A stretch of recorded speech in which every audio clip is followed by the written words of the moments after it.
Hello दोस्तों, कैसे हो आप? बहुत दिनों बाद मैं आपके सामने आ रहा हूँ।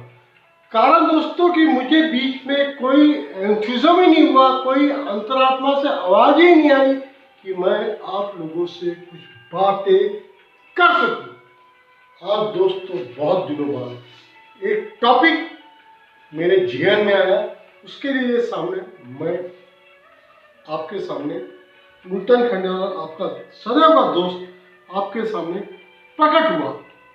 दोस्तों, आज का टॉपिक है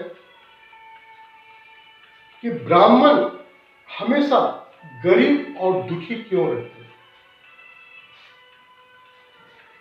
हाँ दोस्तों, आज का टॉपिक है ब्राह्मण। आपने कभी किसी ब्राह्मण को आपने सुखी समृद्ध देखा?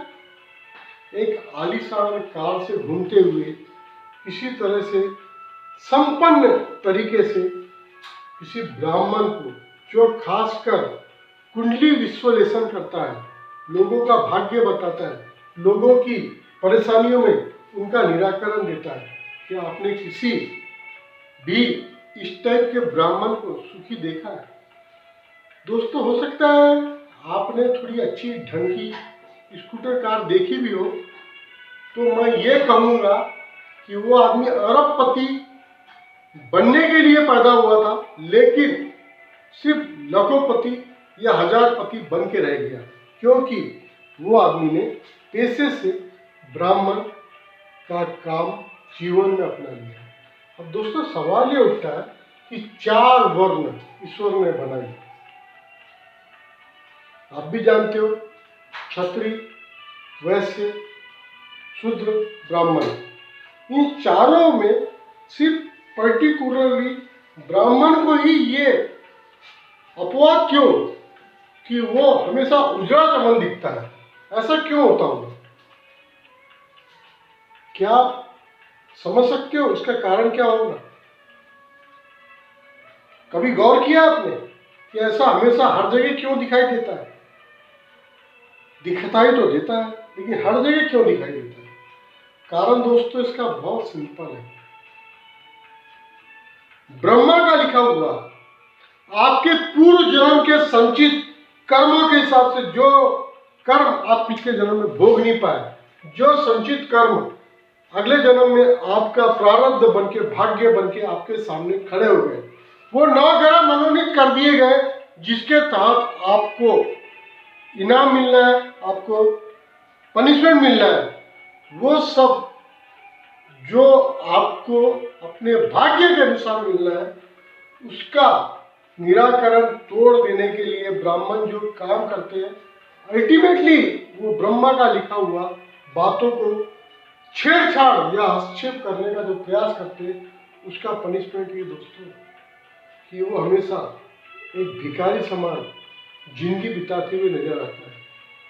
नहीं तो आप गौर करो कि साक्षात वो काम करता क्या है, आपके पूर्व जन्मों के कर्मों के तोड़ निकाल के आपको बताता है कि साहब इस भगवान की शरण में चले जाइए, इस ग्रह की शांति आप कराइए और अपना जीवन आप सुखी करिए।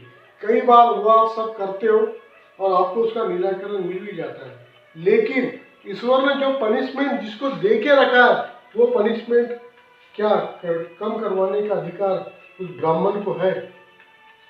नहीं है। उसके बाद भी यदि धोखे से करता है, वो दखल अंदाजी जो करता है, तो अल्टीमेटली वो जातक, वो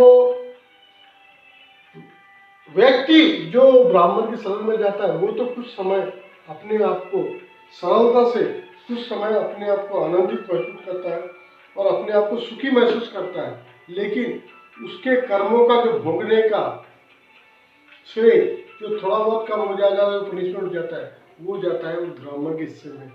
हो सकता है दोस्तों कुछ जगह पे मेरा स्पष्टीकरण पूर्णतया से आपको जचे नहीं, लेकिन इसका सिर्फ और सिर्फ जस्टिफिकेशन यह है कि आप देख लीजिए, कभी किसी ब्राह्मण को हंसते हुए महसूस आप नहीं करोगे। तो दोस्तों, मेरा सिर्फ आपको कहने का तात्पर्य यही है कि मेरे 70वें एपिसोड में आपने देखे कि मैंने फीस, अपनी एस्ट्रोलॉजी की फीस का जो आकलन किया था, वो कुछ लोगों को बहुत हास्यास्पद स्थिति लगा। इनका वंश 2100, 1100। दोस्तों कारण ये है कि आप सोच रहे होंगे कि मेरे को कहीं लालच आ गया। जब मैं एक आध्यात्मिक चैनल चलाता हूँ और उसमें जाप करने के लिए 1100 रुपए की एक जीरो रुद्राक्ष की माला मेरी तरफ से फ्री गिफ्ट देने का जब मैं आपको वचन दे सकता हूँ, तो उस समय मैं उल्टी सुल्टी एस्ट्रोलॉजी की फीस क्यों बताना चाहूँगा। दोस्तों मेरा ये बताने का तात्पर्य ये रहता है कि आप जो भी फीस देंगे, मैं किसी योग्य ब्राह्मण जिसके घर में किसी उसकी कन्या का विवाह ना हो पा रहा हो, ऐसे किसी ब्राह्मण को देखिए, मैं आपका दिया हुआ कोई भी किसी तरह का आप जो भी समझे उस तोड़ का निराकरण का पाप मैं अपने सर में नहीं लेना चाहता। मैं अपने हिसाब से पूर्ण तरह से संतुष्ट और सक्षम हूँ। मुझे किसी टाइप का किसी के पाप पुण्य में कोई हिस्सेदारी करने का मेरा कोई उद्देश्य नहीं है, मेरा कोई ध्येय नहीं है। दोस्तों आज का टॉपिक था ब्राह्मण को आप हमेशा दुखी क्यों पाते हो। आप मानो तो इसको पहली श्रृंखला का पहला भाग भी करके इसे आप रख सकते हैं।